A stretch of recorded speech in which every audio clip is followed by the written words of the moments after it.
Alright guys, you're getting a double feature today of Van Teal because I love you guys so much.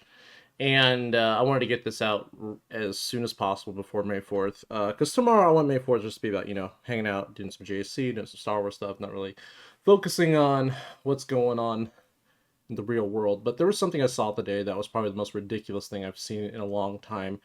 And when I mean long time, I mean since the UCLA protests, which was literally probably 24 hours ago. But huge L's, huge L's from Mark Hamill. I had to break out the make Alderaan great again hat for this video because it's just ridiculous.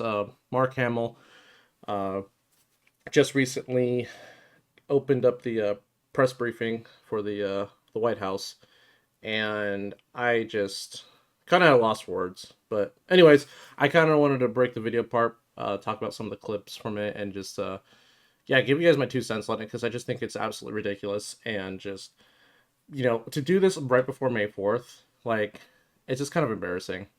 How many of you had Mark Hamill will lead the press briefing on your bingo card? Hands? Yeah, me either. And look, I just got to meet the president. He gave me these aviator glasses. Oh, yeah. I love the merch. Love it all. Dude, really? Merch? I mean, to be fair, if Biden handed out sunglasses, aviator sunglasses, and Trump was handing out red hats, ooh, that would be close. That'd be really, really close. But Biden has no merch. I mean, let's be honest. He really doesn't. Trump's shoes, like, what is it? He went to SneakerCon. I didn't even know SneakerCon was a real thing. He had his own sneakers that sold out within, like, an hour or something, like, or 2 hours. It was wild, but they're pretty cool sneakers, too. But, anyways, yeah, just, there's no merch involved. Like, come on. But listen, I just wanted to say I was honored to be asked to come to the White House to meet the president, the most legislatively successful president in my lifetime. I don't know. I don't know. I mean, they paid him. They obviously paid him for this, right? And then he's saying everything that's scripted. But like, Are you kidding me right now? Like the most successful president of your lifetime. I mean, for an actor as big as Mark Hamill, I guess life's pretty good.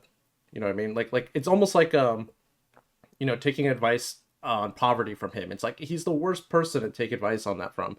But for him to say that, that's just like, dude, just shut the fuck up. Like honestly. And, I don't have to go through the list, the bipartisan infrastructure law, the PACT Act, the CHIPS Act, all of that, inflation, 15 million jobs. Look, it's all good. Yeah, I'm sure it is all good for you. I'm sure it is. 15 million jobs. I mean, they talk about how we have the lowest unemployment rate right now. They're not giving you the details on that. The reason we have the lowest unemployment rate right now is because they're just taking away jobs. Just like it's straight up just like division and like your common denominator. If you take out the common denominator, obviously your numerator. I'm just talking fractions right now.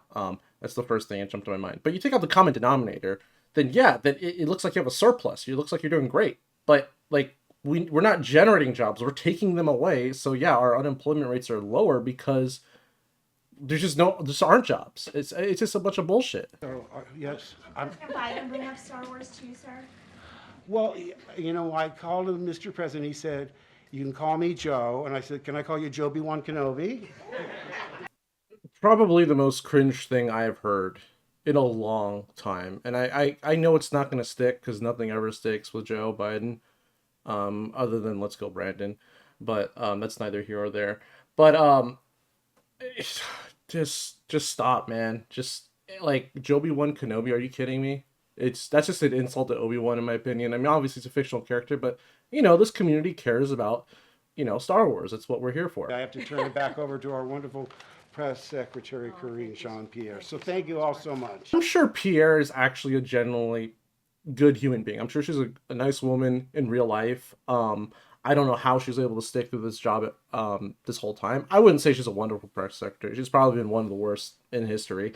But that's the job side of her. I'm sure, like, out of this job, I wouldn't be surprised if she wrote a book after Biden leaves office on how like she had to stomach what she had to say every time. No one ever claps for me when I get off the podium. No shit. Like this is so bad that I actually prefer the Last Jedi version of Luke Skywalker over this Mark Hamill. Like it's terrible. Anyways, I just had to make this video. I just like, and not to just put a target on Mark Hamill, but you know, when actors do this sort of stuff, it's always just dumb. It really is. I mean, there are some actors that genuinely care about, you know, their passions and trying to, you know, make the world a better place. But Mark Hamill, I mean, this hits closer to home because of Star Wars, and it's literally the day before May 4th. But yeah, just huge loss for Mark Hamill, huge loss for Luke Skywalker fans, Joker fans, etc., etc. I mean, just absolutely deplorable, despicable. It's just bad taste. It's a really bad taste, in my opinion. Anyways, that's gonna be it. We'll see if this video stays up or not. I want to keep it up, but we'll see if YouTube will let it stay up. Anyways, see you guys.